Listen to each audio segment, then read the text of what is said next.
Hello, everyone, and thank you for joining us today. We're going to get started in just 2 minutes and allow everyone a chance to log in.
Hello, can you hear me?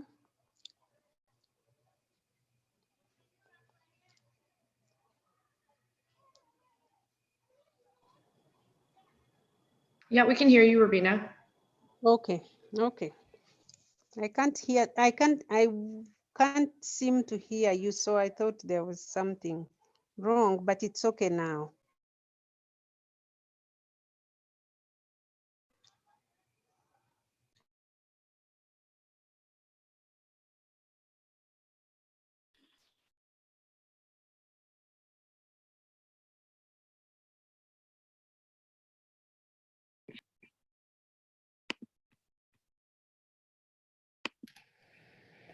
Hello, everyone, and thank you so much for joining us today. We're going to go ahead and get started, and I'll hand it over to ASH Executive Director, Laurent Hubert. Hello, welcome and thank you for joining us today, which is the fifth and last of a series of webinars for the public health community that were held this week, which is the week that the Framework Convention on Tobacco Control negotiations, the COP9 of the FCTC, were to take place, but have unfortunately been postponed because of the COVID-19 pandemic. Today's webinar is on the topic of closing the funding gap for the FCTC implementation at the global and national level, an absolutely critical topic. The webinar today is co-hosted by ASH and the Framework Convention Alliance, the FCA. The FCA is really a true global control alliance that has had and continues to have a tremendous positive impact on the FCTC, its implementation, and the various FCTC processes. So I'm extremely proud and honored to be associated with this wonderful organization. So without any further ado, I'll give the floor to Leslie Ray-Ferrat, the Acting Executive Director for the FCA, who will chair and moderate this session. Leslie, it's all yours.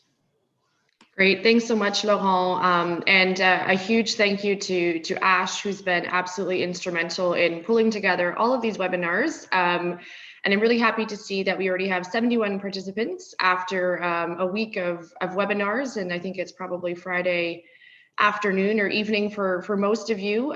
So a big thank you once again to Ash and to everyone who's joined. As Laurent mentioned, the topic today is really trying to think about how we can close this funding gap in terms of FCTC implementation. And we know that much progress has been made over the past 15 years in terms of FCTC's policy recommendations and turning those into practice. And while there are a number of governments and different kind of actors that have been putting tons of investment into tobacco control, there is still a $27 billion gap between the existing domestic and international funding for tobacco control and what's actually needed to fully implement the FCTC. And I won't go too much into that as our colleagues will be talking about that today. But a major focus of FCA's work over the past couple years has really been trying to look at supporting research, analysis, and different kind of ways to address policies that can look at this big funding situation. So we're hoping today that this webinar will provide you all with kind of an orientation of the various dimensions of this global funding gap for tobacco control, as well as an overview of the discussions taking place on how to actually address some of these funding issues for FCTC implementation. So we'll be looking at various factors from at the domestic level through taxation and other capacity building initiatives. Also looking at initiatives that's going on at the FCTC Secretariat and at the global level through perhaps some kind of pooled funding mechanism. So without further ado, I would like to turn it over to our first speaker of the day, who will be talking a little bit about the actual challenges in terms of sustainable financing, and then also a summary of a recent study that was done that found this $27 billion number that I just referred to in the beginning. So I'd like to hand it over to Ryan Forrest, who is my colleague and the policy and advocacy manager at FCA, where she leads all of our policy work and has been in tobacco control for almost 5 years now, and is a big fan of the FCTC. So I'm sure that she'll have lots to tell you. And yeah, I'll turn it over to Ryan. Thanks so much, Leslie. And good morning, good afternoon, good evening, everyone. Really excited to be here and to see you all here to talk about this today. As Leslie mentioned, I'm just going to give everyone kind of a quick overview, sort of the view from 10,000 feet in terms of funding for implementation of the FCTC, as well as to, as Leslie mentioned, talk you through a piece of work that we did just a little while ago with RTI International, that kind of helps us to more precisely estimate the size of the shortfall between the funds that exist for treaty implementation and what might be needed. So next slide, please.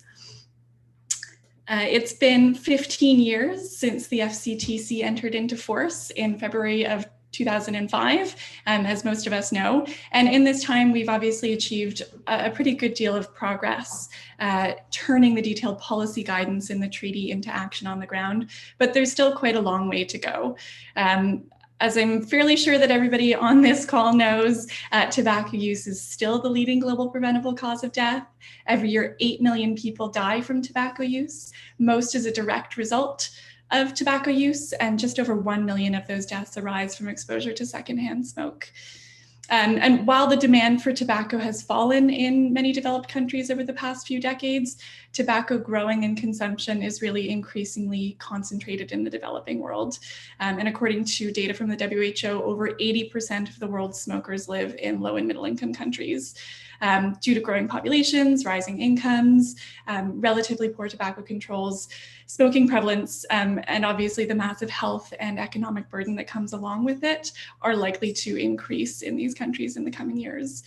And this is all despite the fact that, we know exactly what to do to reverse these trends. We continue to see pretty persistent gaps in FCTC implementation around the world. This figure, which is drawn from the 2019 report on the global tobacco epidemic by the WHO, really illustrates this last point, I think, quite well. It provides an overview of how well governments around the world are doing at implementing the demand reduction measures of the FCTC as of 2018. So we see that each bar in the figure corresponds to a particular tobacco control measure, with the dark blue portions of the bar indicating the number of countries who have implemented these policies at the highest level. Sorry about that. So for example, on the far right, we see that 38 countries, or just under 20% of all countries, have complete policies on the taxation of tobacco products, corresponding to Article 6 of the FCTC. For the purposes of this report, a country is identified as having a complete policy on Article 6 when tobacco taxes of all forms account for 75% or more of the retail price of the leading brand of cigarettes in a given country. Similarly, we see that 48 countries, or just around 25% of all countries, have bans on all forms of direct or indirect tobacco advertising, or at least 90% of the population is covered by subnational legislation on this. Next slide, please. And this graph also gives us a really quick overview of global implementation of FCTC Article 5, which lays out parties' responsibilities in terms of establishing basic capacities for carrying out sustainable national tobacco control programs. So Article 5 Again, I'm sure many of you know, calls on parties to develop, implement, periodically update and review comprehensive multi-sectoral national tobacco control strategies, plans, and programs, and to reestablish or reinforce and finance a national coordinating mechanism or focal points for tobacco control. So here we see that in just 11 low-income countries on the far right here in dark blue, and an even smaller proportion actually of high-income countries have a national agency with the responsibility for tobacco control objectives and a staff of at least 5 people. Next slide, please. So what is holding back progress? We know that a lack of financial support is one of the major obstacles to progress that countries face. This was a finding that was highlighted as part of a narrative review of evidence on the effectiveness and implementation of the 17 articles of the FCTC that was conducted by a team of researchers in 2018 as part of the impact assessment exercise for the FCTC. The review considered a range of data sources, including the biannual reports that parties submit to the FCTC Secretariat, a range of academic publications, and interviews with tobacco control experts as well. This is something that we've also heard anecdotally from parties over the years, and which has also been acknowledged as part of the discussions that have taken place at the level of the Conference of the Parties. So for example, it was a major finding of the Working Group on Sustainable Measures to implement the treaty, which worked for a number of years and reported at a number of COP sessions. And as well, the FCTC COP's strategic plan, the Global Strategy to Accelerate Tobacco Control, also acknowledges the lack of sustainable resources for implementation of the treaty in its preamble. I'm going to skip forward maybe just a little bit, as I think I'm running a bit short on time. I'll do quickly the next slide. So we know that at the domestic level, spending on tobacco control is really not prioritized. This figure comes from the 2017 WHO report on the global tobacco epidemic. It suggests that expenditure on tobacco control in low-income countries is less than ½ cent per capita, despite the fact that there's lots of revenue collected from tobacco taxes. The next slide, please. And clearly, while each party is responsible for allocating sufficient resources for effective FCTC implementation in its country, international resources can also play an important role in catalyzing action when domestic resources aren't sufficient. So here we have a graph from the Institute for Health Metrics and Evaluation's 2019 report on financing global health, which provides an overview of the program areas in which all development assistance for health from 2000 to 2019 by health focus and program area. So each different color in this chart is a different health focus area. And in red, which is this very small portion here on the left, we see that just 1.8% of all development assistance for health goes towards NCD prevention and control. And then within that, so small that you almost can't even see it, an even tinier fraction goes to tobacco control. Next slide, please.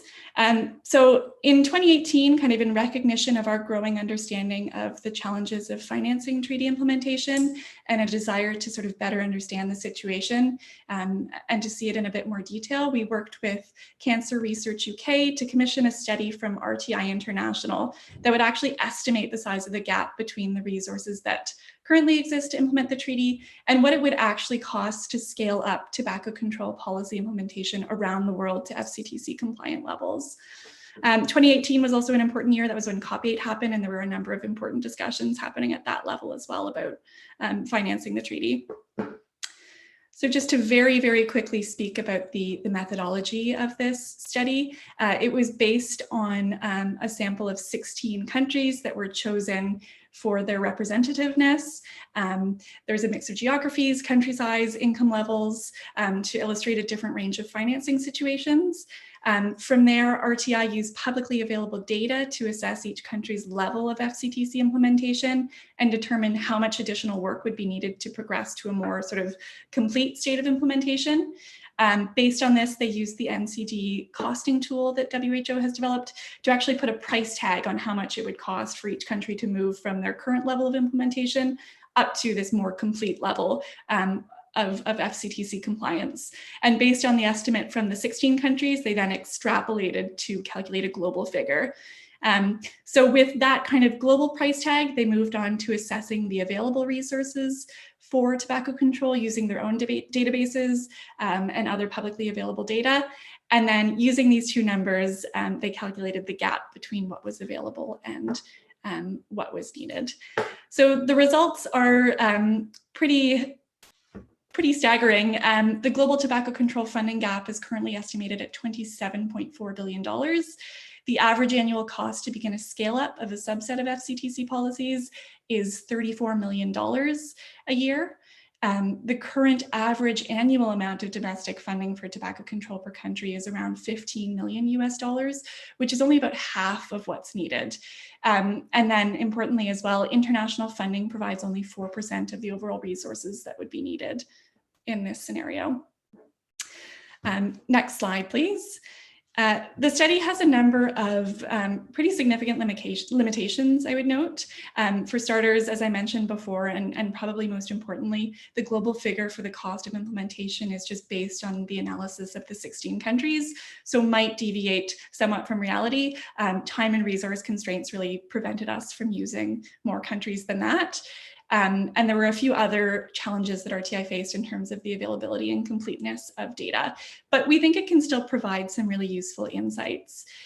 For starters, it really does point to the need for much more spending on tobacco control, which is kind of confirmed in the other data that we're seeing. At the national level, this really requires that tobacco control be prioritized as part of national budgets and spending.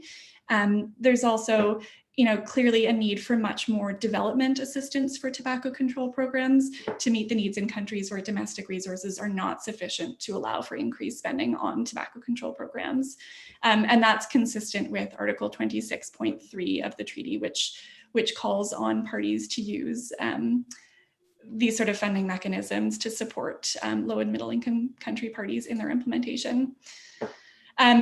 And lastly, I think that this is really, really important in the context of one decision that was taken at COP8 in 2018, which was the adoption of the global strategy to accelerate tobacco control. If I could have the next slide, please. Thank you.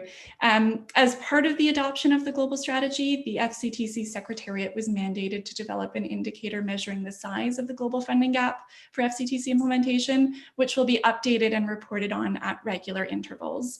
So our hope is that the work with RTI might provide an example of a methodology that can be used to effectively calculate the size of the global funding gap for FCTC implementation on sort of a more regular basis, hopefully with a larger group of parties so that we can be sure that it's as accurate as it can be.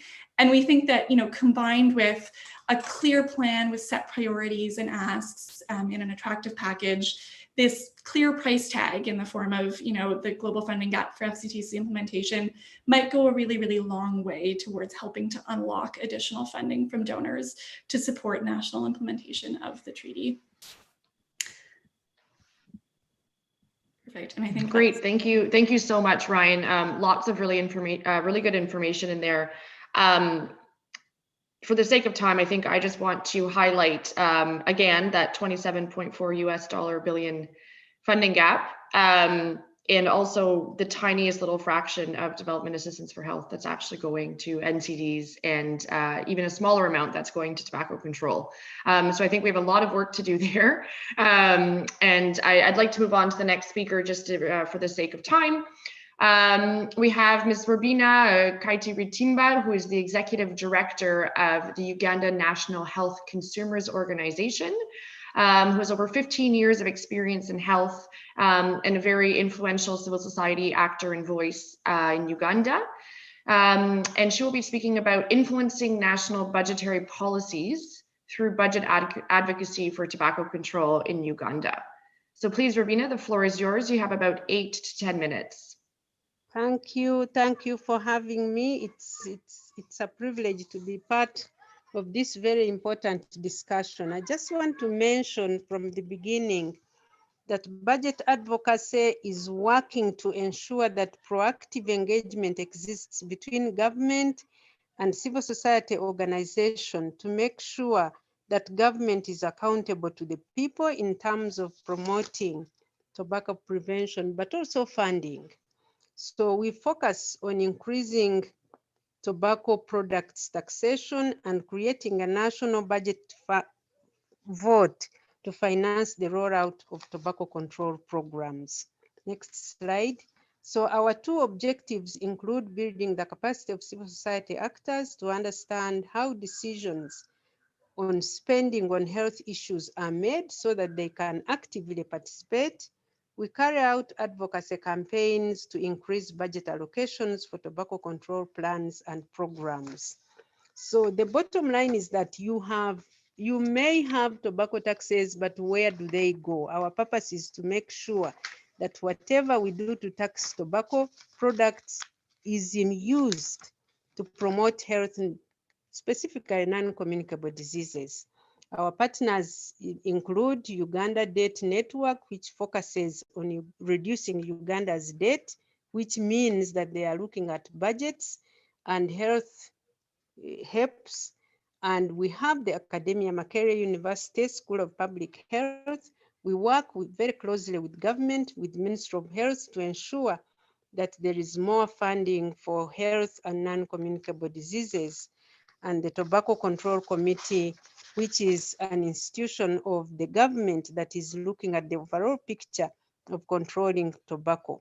Our outcomes are influencing budget priorities. As I said, we want to see more funding for tobacco control, and the specific target is for us to see that the taxes on tobacco increase from 50% to 75%. This is a long-term goal, but we believe that with the work that we have seen and the support that we are getting from FCA, we know that this is achievable.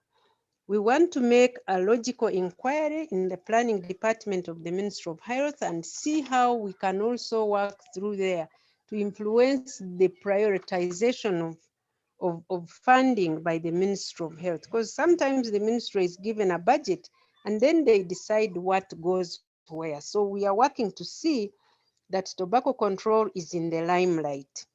We are working to develop messages, because messages is very important. If we can get the community and the public to understand that their government must do more for funding health and must increase the taxes on tobacco, it is a two-pronged sword, because we can get tobacco taxation to reduce consumption. At the same time, we can get funding to support the non-communicable diseases, specifically for Ministry of Health. Next slide.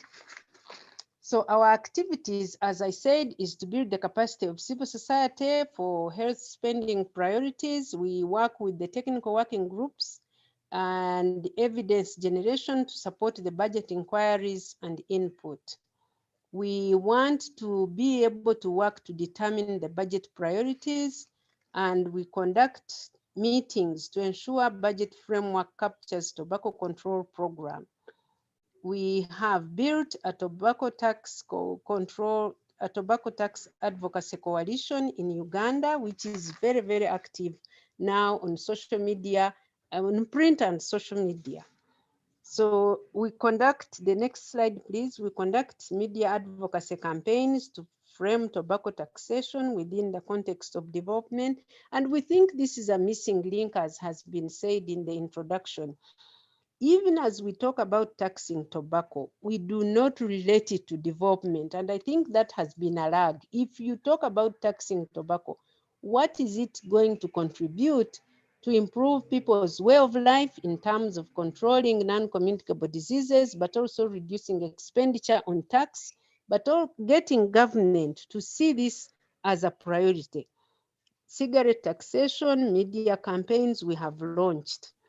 Sorry, Robina, I'm really sorry. Apologies for interrupting here. I think there's a little bit of a mix up here with the slides. Can you just let us know what slide you're on so that Nichelle can move it to that slide? I don't think we're on the same slide as the presentation. Oh, do you have the one on overview? You have overview of activities? Can you see overview activities, building partnership with the non-communicable diseases community and other influential civil society. I think, Nichelle, you need to keep Are going. you able to see that? Keep going, Nichelle.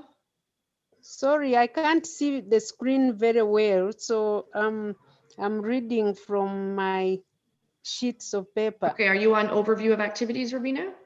Yes, please. Okay, and just if I would just ask you very kindly to just say next slide then when you're moving on so that Nichelle can follow. Thank you, Mira, for pointing that out. So are you looking at build partnership with non-communicable diseases Yes. community? Yes, And you can other keep going. influential, okay, civil society organizations in Uganda to support tobacco taxation within the context of development. As I said, linking the development of communities to tobacco control and tobacco taxation, but working together with the non-communicable diseases. And this is a big community here, which includes the Cancer Institute, the Tobacco Control Community, but also the Heart and Lung Institute, one of our major partners here. I don't know if we are turning to the next slide. My pages are huge, so develop policy briefs, fact sheets, posters, banners, flyers, stickers of the study findings.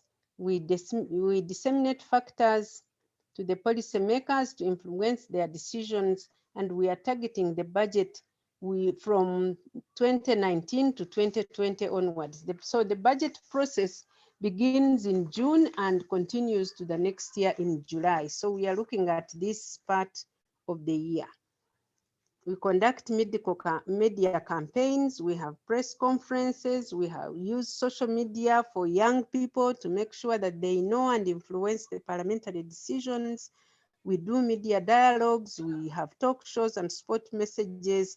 We also speak on one-on-one to influential people, including the Minister of Finance, Minister of Health, but also individuals in community, even opinion leaders, to make sure that our voices are being heard. We also make sure that we popularize the budget for funding tobacco control activities.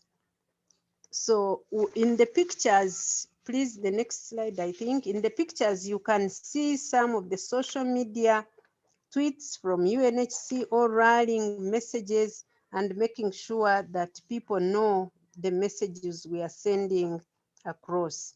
The next one is a press conference, as you can see, with our partners, making sure that all forms of media cover the messages we are sending. The next slide, please. So those are the targets we are looking at in the next slides, as you can see, projecting our partners, FCA, but also the Tobacco Framework Convention on Tobacco Control, so that people know the framework within which we are working. Can I go to the next slide on key challenges and mitigation measures? So we have, one of the challenges is that economists have not yet built consensus on the tobacco increase taxes and whether it has a relationship to elasticity of demand. So that is one of the things we work with, but we want to align campaign with the tax and budget cycle of Uganda. That is the challenge, because once the budget has been passed, it may be difficult for you to get in and influence what is happening. We also reinforce capacity building for the advocates. This has to be continuous for us to make sure that we are getting the impact we need. I want to go to the slide on lessons learned. Our major lesson, I think, is that this is possible. It is possible, but we also have evidence that shows that there is very little work that is being done on budget advocacy. There is work done on budget, on tobacco control, which we have done, and we have passed laws even in Uganda, but there is very little work that is being done globally to look at budget for advocacy for budget, to look at the way the funding is relating to development, but also we need to have a catalyst to promote this budget advocacy And a lot of the times the work we do is such that it is funded by donors, and when it ends, even if you have started a good job, then you kind of have to stop. But we know that when you bring teams together, law, policymakers, media, and advocates, you can achieve results. We also have learned that you need to harmonize the budget advocacy and relate it to the allocations. It is not just getting money to increase, whether it is taxation or budget prioritization, but you need to be able to relate it to the allocation. The allocation should respond to the need for tobacco control and control of non-communicable diseases. You get the budget, you relate it to controlling non-communicable diseases. Our evidence is that that is very critical. The other lesson is that we need evidence. We should work with evidence because we know the tobacco industry can very quickly turn down what you have said if it is not rooted in evidence. So we are working to make sure that our work is rooted in evidence.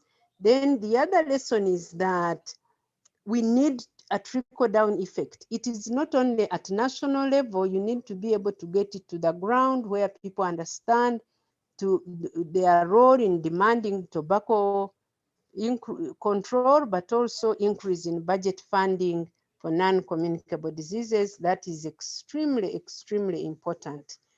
We want to thank you very much for giving us this opportunity and for listening to us. Over to you.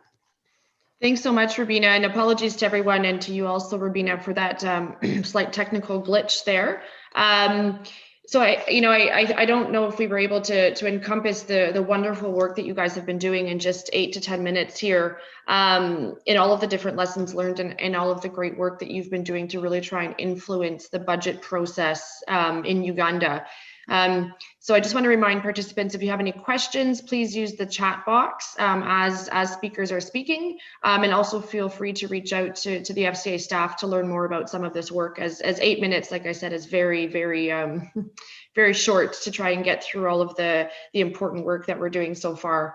So we've got about 20 minutes left. So Rob, I will hand it over to you. Rob Tripp is a senior advisor within the FCTC Secretariat. Rob has been spending most of his time working on this investment fund that we'll hear a little bit more about, and advising, analyzing, and developing kind of strategic policy and different financing options within the Secretariat. So we're going to move on to this kind of international level. So Rob, please, I'd love to hear more about the investment fund. Over to you in 8 minutes. I'm sure you can get us up to speed. Go ahead.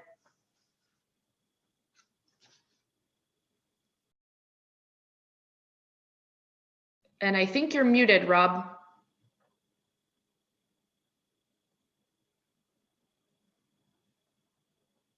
There we go. Sorry about that. There we go. So I just wanted to welcome everybody to this webinar on a Friday. Very impressive. We have in excess of 100 people attending. I'm going to be very brief and speak at a very high level to the proposed WHO FCTC investment fund. I'm going to focus on the rationale, why we're looking at building it, moving into how it's structured, the proposal in terms of its operating guidelines, and then into the meat of how the money will be applied, and then talk a little bit about next steps. So next slide, please. So why an investment fund? The key here is to create stable and predictable funding for the FCTC. Right now, we have assessed contributions and extra budgetary funds, the latter of which are discretionary funding. But to speak to the assessed contributions, since the inception of the FCTC, there's been exponential growth in parties coming into the convention, into the treaty.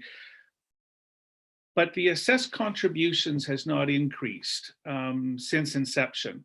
The cost of just pure management of overhead will eventually exceed the core assessed contributions. And it's a very challenging element to look at how do we increase the assessed contributions, and are there other alternatives? So this was looking at creative, innovative ways to augment existing funding. It is not to replace, but rather to partner and share with the assessed contributions and the continued support through extra budgetary. Next slide, please. So its structure. It's based as a financial mechanism under the FCTC, where capital assets will be received and placed into an investment portfolio. We're looking at having that managed by the World Bank on our behalf, but it will sit as a pure capital investment fund. That's to suggest that the money that's being provided into the fund will sit in a reserved capital investment. We will not have access to the capital fund, but rather to the earned interest. So think of this as an investment fund, like an RRSP or a retirement fund, where you're placing the money into a locked-in investment where you don't have access to the capital, but you're using the revenue to support your operations. In terms of the selection or the application of funding, we're looking to parties or other appropriate investors. And when we talk about appropriate investors, that relates to Article 5.3 and all of the nuances that go around it. And then the fund structure. So the money will be placed into the capital investment. It will be hosted at the World Bank and the investments managed by the professional fund managers at that level. The governing of the fund is rather intricate, and for the purposes of this overview, I won't go into it in detail, but that it's built on best practices of other existing funds, and it breaks out all of the nuances in terms of the roles, responsibilities, the high-level objectives, and then down to the nuances of the legal structure, some of the operational and policy elements. Next slide, please. So the operating, we're projecting the fund at $50 million, which sounds like a lot of money, but when we go into large investment funds, it's relatively small. Most of the funds that we're looking at buying into would have a minimum purchase of 200 to 500 million, clearly outside of our budget. So we'd be commingling this with existing funds within the World Bank. That allows the trustees and the people running the investment fund to have access to a greater market, which provides a higher rate of return than that of which we would normally be accustomed to in our personal finances. So the money will be placed into this capital fund, and a prescribed interest rate will be set. We're currently looking at and proposing 4.5% interest. And that would be taken out or provided by the World Bank back to the WHO FCTC every 2 years and cycle with our work plan and budget process. If there's a surplus in the fund, if the fund makes 8 or 9 or 10%, that surplus would remain in the fund. We're only pulling out that prescribed rate and leaving the remainder in the fund for years where we don't realize the full percentage. So it will allow some stability in terms of the funding decisions. The capital money is provided as an interest-free loan into the fund. So the investor, the party, or the other appropriate investor would make the money available to us. We're suggesting on a 5 or 10-year cycle. It would be returned, subject to market fluctuation, back to the investor. Next slide, please.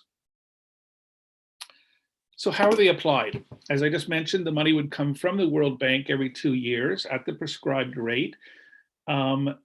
Those funds would flow back through the traditional hosting agreement that we have with WHO.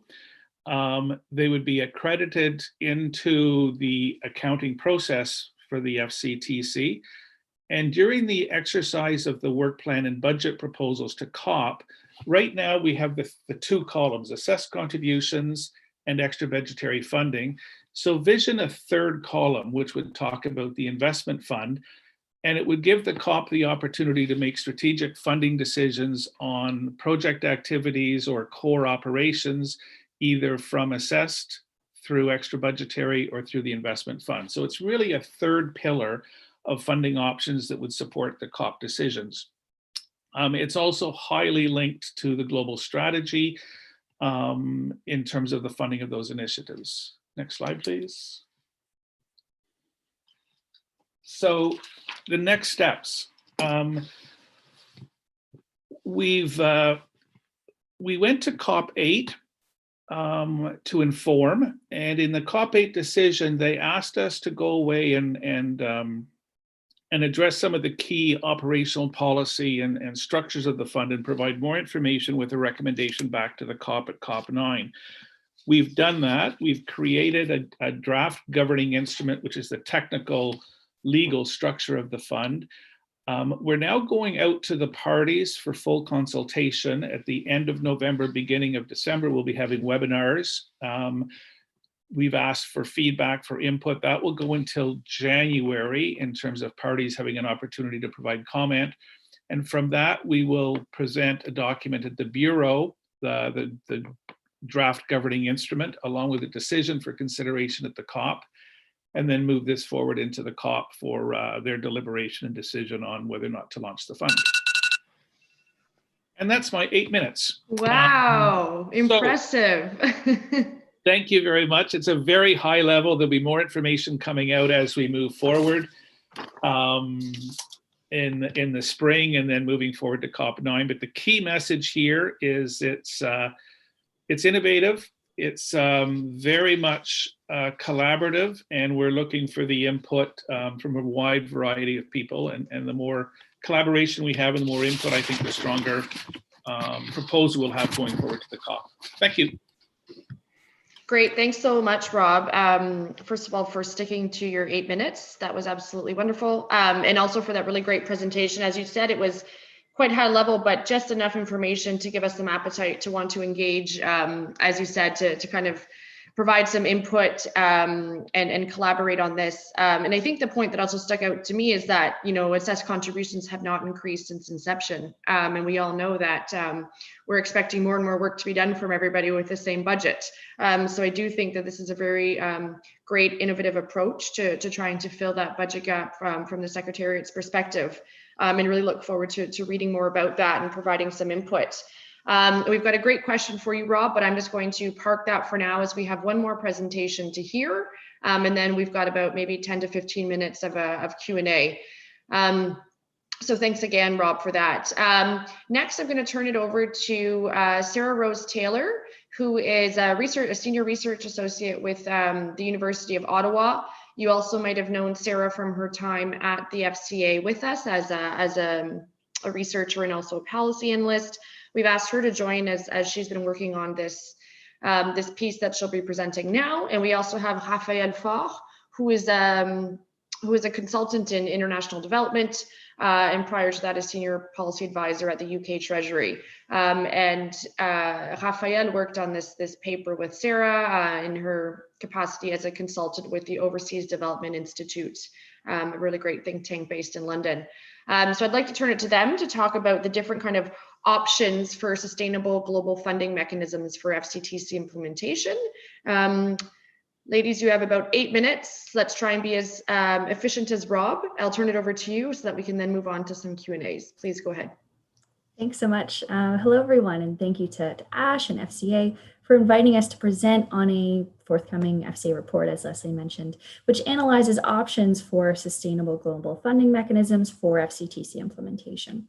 This work presents what we feel is really a complementary but separate recommendation to what you just heard Rob has presented, all with the goal of addressing shrinking the global funding gap for tobacco control that Ryan highlighted for us at the beginning. Next slide, please.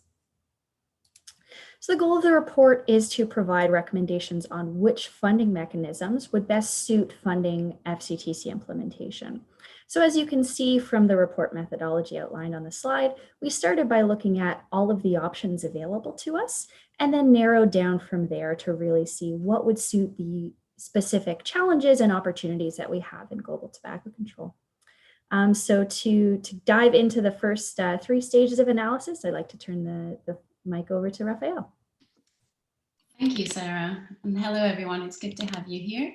If we could have the next slide, please, and I'll get started. So as Sarah said, we first set out to look at a range of international financing instruments that have been used to try and tackle financing issues in other international topics.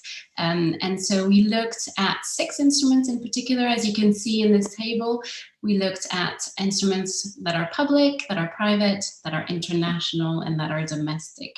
So we had a look at sort of aid in the form of bilateral donor project aid, whether they be grants or loans. We had a look at sector budget support.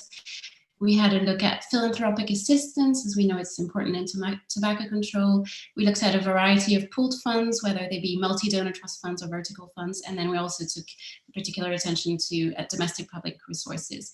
And so we reviewed literature around each of these instruments, pointing out their strengths and weaknesses.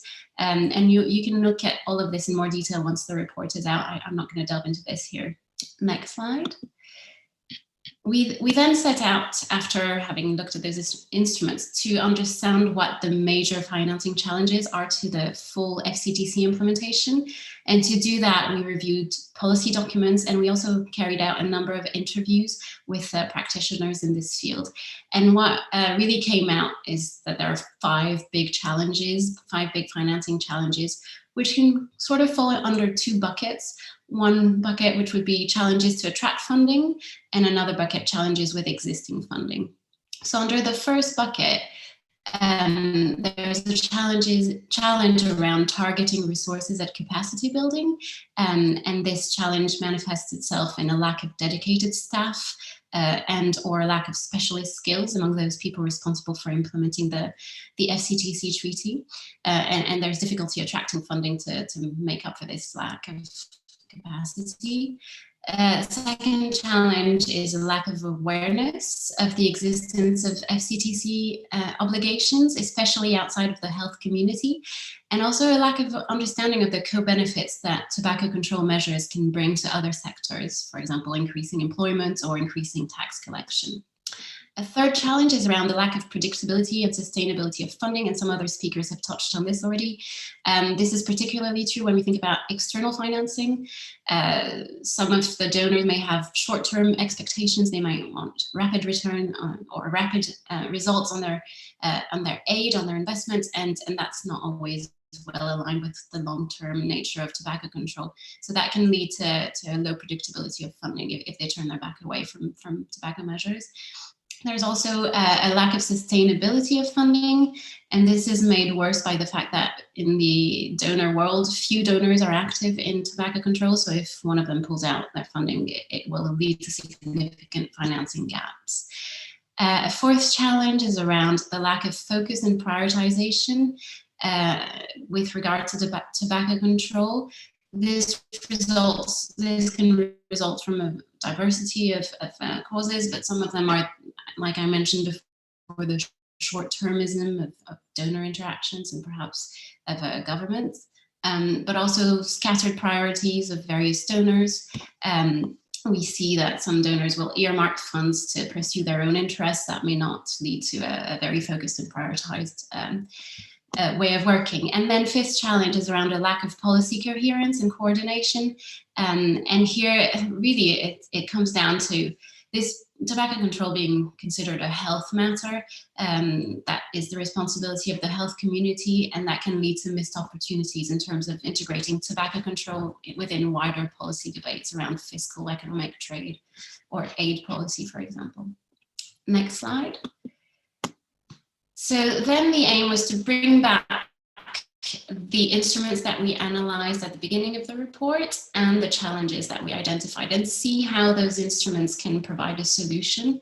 And you'll see in the table above, we color-coded the potential for each instrument to respond to the challenges. And I'll focus on just the three that we think have the best potential. You'll see they're surrounded by a darker blue line. So they're pooled funds, multi-donor trust funds, and or vertical funds. Together with domestic public resources, we see these as having the best potential to address the financing gap and help fill it. And some of the key strengths of these, With regard to multi-donor trust funds, we see them, they're usually hosted in organizations that have very specialist skills so they can help build capacity. Multi-donor trust funds have platforms for dialogue with donors and recipients, so that can lead to a group of people that talk about the subject and raise awareness. Also, bringing together a set of different actors can help foster multi-sectoral views and identify areas for potential synergies. So these can all have beneficial results. Turning to vertical funds, because those funds tend to concentrate on a single issue, they can lead to increased awareness of the issue, in particular at the international level. The narrow focus of those funds also helps increase focus and prioritization of their interventions. And then they bring together official and non-official actors, sometimes even tapping into the innovative financing mechanism side of things, so that can help build a broader funding base and lead to more predictability and sustainability of funding. And then turning to domestic resources, well, we know that ideally this is all that we should turn to, that it's the most predictable and sustainable option of financing. Governments are key actors in ensuring a multi-sectoral approach to tobacco control, to allowing for a coherent and coordinated approach. And with their sort of budgetary processes and spending allocations, they can really bring together different aspects around tobacco measure controls and discuss interlinkages and address tensions between different parts of government. I will then pass on to Sarah to continue on pooled funds more precisely.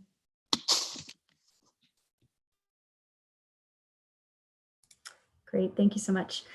So many of us in tobacco control are familiar with domestic resource mobilization. We already think a lot about taxation, but we're less familiar with these pooled funding mechanisms. So to guide our recommendations on this topic, we examined 5 other pooled funds that currently exist under other international conventions shown on the slide, which represent a diverse selection of cases to learn from. Slide, please.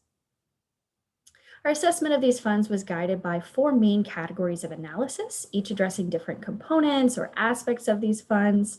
Although there are 2 types of pooled funding mechanism, your trust funds and your vertical funds, they have their differences according to these categories. And in the forthcoming report, we go into more detail on the pros and cons of these different structures, assess what would make sense within the FCT context, but today we'll just focus on the resulting recommendations. Next slide, please. So all of this analysis boiled down to these recommendations on the slide for FCA parties and other key stakeholders to consider in the design of a pooled funding mechanism. As I mentioned earlier, this proposal is a bit different from what Rob presented, but of course complementary. It starts with determining the purpose of the fund, and our recommendation is to use resources to directly fund FCTC implementation projects and programs in developing country parties in order to tackle the funding gap that Ryan outlined earlier. So this proposed fund could certainly exist separately but complementarily to the Secretariat's proposal, which is actually a structure that exists under other international treaties like the Basel Convention. So there's certainly precedent there. Another critical consideration in terms of decision making, meaning who decides which projects and programs to fund, our recommendation is to establish a clear role for parties in this process and governance with a formal committee structure to include representation both from developing and developed country parties so that donors and recipients are at the table. We suggest that this committee would respond to formal proposals as opposed to any kind of ad hoc process. Together, this will really encourage transparency and accountability in the process, key governance features, because everyone will know what the expectations are and what their roles are.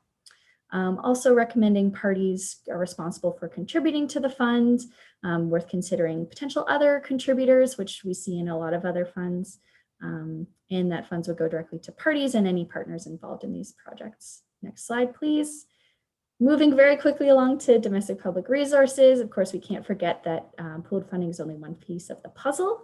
There's room to raise taxes on tobacco products globally, as most countries fall below the WHO's recommended excise tax level of 70% of the retail price of cigarettes.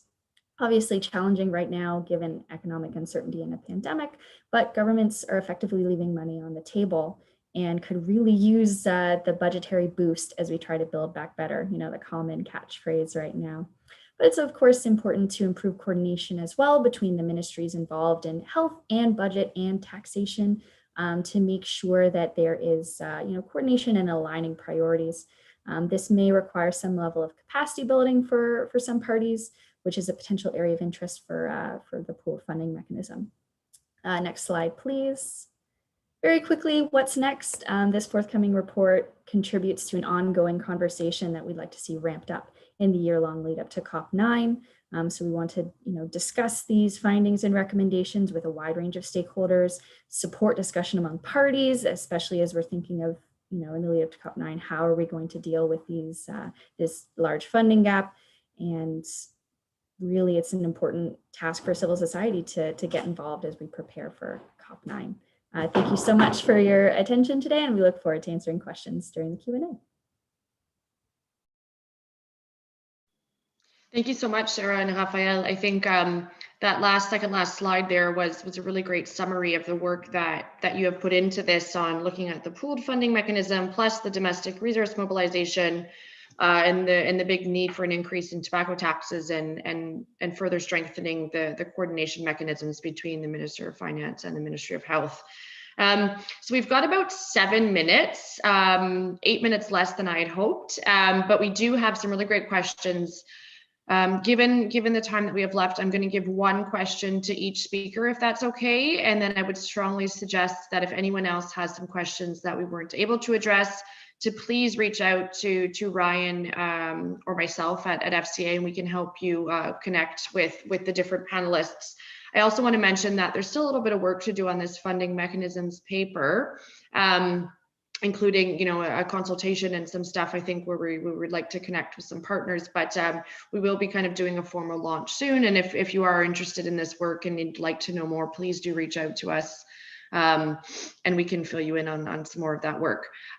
So I wanted to just turn to Ryan, actually, if you don't mind. We had a question from Leticia, and it's directed about Uganda, but I just wanted to turn it to you, as you're very familiar with the work that we're doing with ACS and UIC. So the question is, have you ever estimated the gap between the costs of FCTC implementation and the resources available for implementation in your country? So can I get you to answer that one? Definitely. I think that's a really great question. So FCA, as Leslie mentioned, is currently working with partners, including the American Cancer Society, Cancer Research UK, and some colleagues at the University of Illinois at Chicago to support the budget advocacy project that's going on in Uganda, as well as another sort of pilot in Senegal. And we're also developing a toolkit of materials that we hope will kind of provide some guidance to tobacco control civil society organizations who wish to do this kind of work in other countries as well. And as part of this, to kind of contribute to this toolkit or package of materials, colleagues at the University of Illinois at Chicago are developing a tool that will allow folks to generate some data about various aspects of the kind of economics of tobacco control in their countries, including things like the avoidable healthcare expenditure as a result of FCTC implementation, or the avoidable loss in productivity due to tobacco-related morbidity and mortality. But a key aspect of that tool will be allowing users to calculate the costs of implementation in their country, which they could then use to kind of calculate that gap. And that's work that was done in Uganda as well as part of the setup of this budget advocacy project. I think one of the really kind of important learnings of that project is the need for really accurate economic data like that about the costs and the benefits of tobacco use, which can really kind of help to convincingly make the case for those working in ministries kind of beyond health, like ministries of finance, for example. So I could see that kind of information being useful, not just for civil society advocates, but in governments as well. For example, in ministries of health, who also need to do that work kind of in making the case for investment in tobacco control. Great, thanks so much, Ryan. I want to move on to another question for Rob, if you don't mind.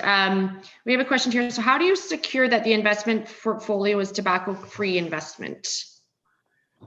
Very good question. The technical details are scoped out in the governing instrument and the documents that will support it. But at a very high level, the money that's invested will be placed into the market by the fund trustee, fund managers at the World Bank. In our governing instrument and agreement documents with the World Bank were very specific on the principles of 5.3 and FENSA. But one of our rationales in picking the World Bank is they've been committed to tobacco control policy since the early 90s. And they have mandatory operational policies that preclude investing in the tobacco industry, production, processing, or marketing. So we've had robust discussions with them to ensure that the funds placed into the market are not going into tobacco-related industries. To validate this, one of the roles of the Secretariat will be to report back to both the Bureau and to each session of the COP on an update of where the market is positioned and to confirm back that there is no investments in those areas. We're also proposing independent third-party audits of the investment, and one of the things they'll be looking at is the 5.3. So it's been built into it. It is going to require monitoring, but again, the reason we went to the World Bank is they're very familiar with 5.3 and FENSA, and it's part of their core as well. But I do want to reinforce that one of the roles of the Secretariat going forward is to periodically monitor where the investments sit and just to ensure that they're not crossing into 5.3. To the investor side, the investors that are parties we're not too concerned with. When we talk about other appropriate investors, those appropriate investors are both screened for FENSA 5.3, and before accepting funding from an outside investor, it would go to the Bureau, propose to go to the Bureau for validation. Thanks. Great, thanks Rob for that very thorough response there. I think that probably reassures most of the people that had that question in their mind. I wanted to turn next to Robina, if you don't mind.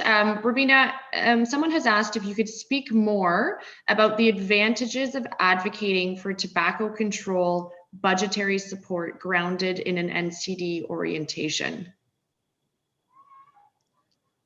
Thank you. I think this would of course speak to development. People want to know beyond advocating for taxation, what is it going to do and who is the beneficiary? So if we talk about non-communicable diseases, which in Uganda is extremely high and increasing, we get the public to support our advocacy. We get the public to speak to Parliament. We get the public and the media to support the advocacy we are doing to be able to get more taxation, but also allocation for non-communicable diseases. So it is like, what is in it for me, for us to get the support we need to be able to increase from 50 to 75% taxation of tobacco control. Great, thanks. Does that answer the question? Yeah, I think so. Thank you very much. Yeah. Sarah, I want to move on. We might just stay on for 2 more minutes unless we see everybody dropping like flies in the next 5. But I just wanted to direct a question to you, Sarah, or Raphael. As Raphael, you've also had experience working on pieces like this beyond just tobacco control. But how can a pooled fund be sustainable if contributions are purely voluntary? I'm happy to have a go at that if you like. I think a little bit like Rob's investment instrument, you can have some capital that is ring-fenced and that has to remain in the fund, in the pooled fund, and then you can raise revenue through interest rates and things like that, and so keep it running, and that would kind of make up for lack of voluntary contributions if that were to happen. But a lot of funds function in that way. There are replenishments every so often. It's about creating a dynamic, raising the awareness of the need to raise money for the fund. And that's part of what's appealing about those funds. They bring in a lot of people, there's peer pressure, a lot of governments, there's a better understanding of the issues. So beyond it being a sort of instrument that raises its money through interest rates or things like that, it's also a means to make sure that there is a momentum behind the issue at stake. Sarah, did you want to add anything else? Thanks, Raphael. Yeah, Raphael absolutely covered it in terms of that aspect. I think it's also worth mentioning there are a few aspects of the fund design that could mitigate some issues. In particular, when you have a very structured call for proposals, you'll know how much funding you have. So as opposed to ad hoc, if there is issues in terms of predictability, having a very structured system enables you to have a better understanding of this is what we have right now, here's what we're able to fund, and then work within what Raphael was mentioning in terms of gathering momentum and peer pressure and the like to increase for the next funding round. So lots of good options. Also just want to make a quick note, there was a typo in one of our slides that one of the audience members very kindly pointed out. We would suggest funding comes from developed country parties, not developing country parties. So that was my mistake. Thanks, Sarah. I'm going to take two more and then we'll wrap up. We've got two more there. So one for Rob Tripp. Question saying $50 million seems very low, emphasis on the very. Interest rates up to about 10% seem out of this world. Does the World Bank give special rates? Thank you for that. We chose 50 million and we chose 4.5% as our benchmarks. So at a $50 million investment with a 4.5% return, averages out to approximately $2 million a year. So for each budget cycle of the COP, we'd be looking at a $4 million influx from the fund.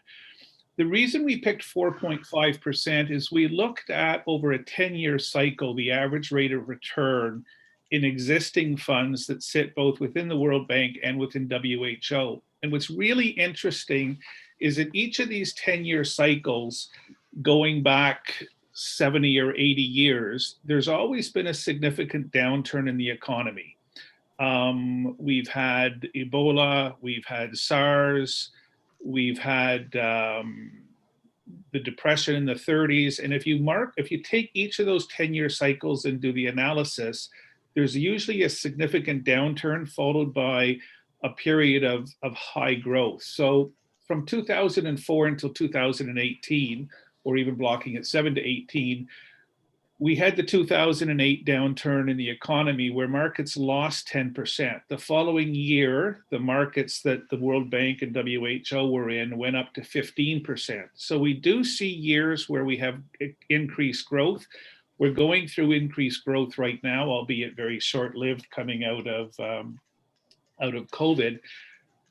But the existing fund sits at 4.5%. That's at WHO, and the World Bank fund we're looking at is in that range as well. And that's why I mentioned that we are commingling, because you're right, 50 million is a small amount and would not give us access into these markets that exist currently with World Bank funds. So commingling, which allows us to purchase or become a small fish in a bigger pond, we have access to those higher growth markets that normally we wouldn't have access to. And there's significant markets. It's not that of which we're used to seeing in our own personal accounts where rates are relatively low. It's a different system. But the modeling has been done by the people at the World Bank and our WHO finance team outside of the Secretariat, because it's clearly not an area of expertise that we have. Thus, we turn to the experts at both WHO and World Bank to help with some of our modeling. On a final point, when we do bring this forward into the COP and pre-COP meetings, we will be inviting our partners at the World Bank and at the WHO to come and also present, so that the detail is coming from those who have the true expertise in it, and it's not through myself as a middleman explaining the system. But a very good question for those of us who live in the real world. 4.5 and 10% is out of this world, but on a large global scale with huge economies, those markets over a 10-year cycle do work. Thank you. Thanks, Rob. So I guess we're probably going to wrap up here. I just want to have all of the panelists do my job as a facilitator and summarize. So I would like to ask each panelist before we close up here, in one sentence only, please don't go over. What would you want the participants on this webinar to take away with them? Based on probably your own presentation, but if they could take away one key message, I'd like to ask you all what you would like that key message for them to take away and go and speak to their colleagues and partners and peers about. Let's start with you, Sarah. Ooh, the hot seat. I think the big thing is read up on the different options. We've got stuff coming out of the Secretariat, stuff coming out from the FCA report, and get to know the options that are out there to inform your conversations.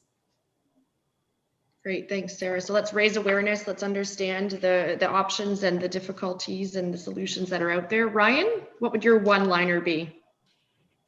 Just that there's a huge mismatch between the size of the tobacco problem and the amount of collective resources that are being put towards it. And there's a lot of work that we need to do to try and close that gap. Great, thanks. Rob? This is still very much a proposed fund. It will be going for the final decision. Second key takeaway is that it's a complementary fund. It is not a replacement for assessed contribution or for extra budgetary. It is to work with those two existing pillars. Great, thanks. Robina, if you had one message for the 85 participants who are still with us, what would that be? It is possible to increase funding for tobacco control and non-communicable diseases. We just need to emphasize the benefits for everybody concerned to increase the voices for that. Great, really important one. Thanks, Rubina. And Raphael, for this tobacco control community you're not fully familiar with, but do you have any kind of takeaway from a maybe global funding perspective that you'd like to share with everybody? I mean, quite similar to Rubina, and this was, as you said, I'm not from this community, and that was one of the surprises. Just, it's not actually that expensive to compare to a lot of bigger development issues. It's not that much money that needs to be mobilized to help tackle this issue. And it's really about creating awareness and just understanding all the co-benefits. I think that was a big lesson for me. Tobacco control measures have their own benefits on tobacco consumption, but it can have lots of benefits across other sectors. Totally, thank you so much. So before I hand it over to back to Laurent, I also just wanted to say, and I think Raphael and Robina, you said it really well. Everyone actually who just gave me their one-liner, maybe I could just summarize that. But the huge mismatch is there, and it seems like a really big number and a really big problem, but there's so many great solutions. And from at the domestic level and also at the international level. And I think we have a huge job to do about kind of raising the awareness and making the case for investment in tobacco control. And so I think us as a development community, and a lot of us are civil society members here, I think that to us, it's important to get that work done. We need to go out there and make the case for it. We need to have the data that we need to show people, look, it's actually not that expensive. The return of investment is so much more. There's so many different innovative solutions. And like Raphael said, that it's not a lot of money. It's really not that expensive compared to some other things out there. So I think us as advocates, it's really important for us now to take these messages forward. Like Sarah said, read up on the options, look at what those solutions are, and get out there and advocate for it, because no one else is just going to hand us, a golden platter filled with money and say, well, we don't understand your problem, but here's this $1 billion that you need. So my takeaway is, it's not that expensive. We've got a lot of work to do, and there's a lot of great solutions out there. So a huge thank you to everybody who took the time, participants and panelists. I think that was a really great discussion. I am extremely enthusiastic about the financing for tobacco control and also development more broadly agenda. So very happy to have chaired this session. Like I said, please reach out to Ryan or myself from FCA if you'd like to learn more about any of these initiatives. We can link you up with the other speakers, and do stay tuned on our side. We have lots of communication and advocacy materials coming out on the budget advocacy work, on the funding mechanisms paper, and like Rob said, there'll be a lot of opportunity to engage in the investment fund. So thank you to the 79 people who stayed on a little bit longer, and I'll turn it over to Laurent to close up this week. I'm sure they're very excited to log off after this crazy week of COP Week webinars. So Laurent, over to you. Thank you, Leslie. So I want to take this opportunity to thank all of the attendees from all around the world. Thank you for joining us during this week. Also want to thank all of the panelists who have taken the time from their busy schedule to present during these webinars. And we've covered some very interesting topics, from learning more about Article 2.1 of the FCTC. That's the article that specifies that the FCT is the floor and calls on countries to do more. We've heard examples of this implementation, like the Netherlands. We've heard about using the judicial system to accelerate FCTC implementation, and also how to possibly use the judicial system to hold the tobacco industry more responsible in the COVID-19 context. We've heard about how to incorporate the human rights into the FCTC through the upcoming COP decision that will be presented for adoption at next COP, and we really hope that it will be adopted. We've also learned more about how to use human rights mechanisms to advance the FCTC implementation and denounce tobacco industry interference at country level. And we've also heard a call to action for Professor Marks from Harvard to engage in the UN business and human rights platforms, which has very concrete deadlines for us to engage. We've heard from the FCT Secretariat about COVID-19 and the impact it's had on the FCTC, but also the opportunity it can use and it provides to use the FCTC to reduce the damage COVID-19 is inflicting on society, and a call to use fiscal policies that will help reduce prevalence and generate the much needed funding that governments needs at this time. We also heard about the importance to help smoker quit during this global pandemic, an example of countries like Spain that have taken advantage of the COVID situation to actually advance health policy. And finally, today, we address one of the major challenges we all face when it comes to FCTC implementation, in addition to the tobacco industry interference, which is the funding gap for FCTC implementation. As Ryan said, we need to really close that gap between the cost of implementing the treaty and the very limited resources we have, especially when we when we look at the impact that the tobacco epidemic has on society. It's according to the UNDP, it could be in excess of $1 trillion a year. So the funding needed for this is not that much. And if we think of the FCTC as the plan to address the tobacco epidemic, and the cost of the plan is not that much compared to many other needs that the world has. So absolutely critical that we find ways to address that. And we also, that was wonderful to hear about the Uganda campaign around budget advocacy, and that's something that the NGOs all around the world should do. So again, thank you all for joining us, and I encourage everyone to remember that the FCTC has been recognized as an accelerator to achieve the UN Sustainable Development Goals as well as human rights objectives, and it's really a great example of a best practice tool to advance both human rights and development objectives. So it's really our duty to encourage countries around the world to maximize on those opportunities and or use this tool to advance health and development and human rights. So thank you very much, and stay tuned for other webinars and continue working on the implementation of the FCTC. Tobacco, it should be one of the development challenges that we do manage to address in this decade.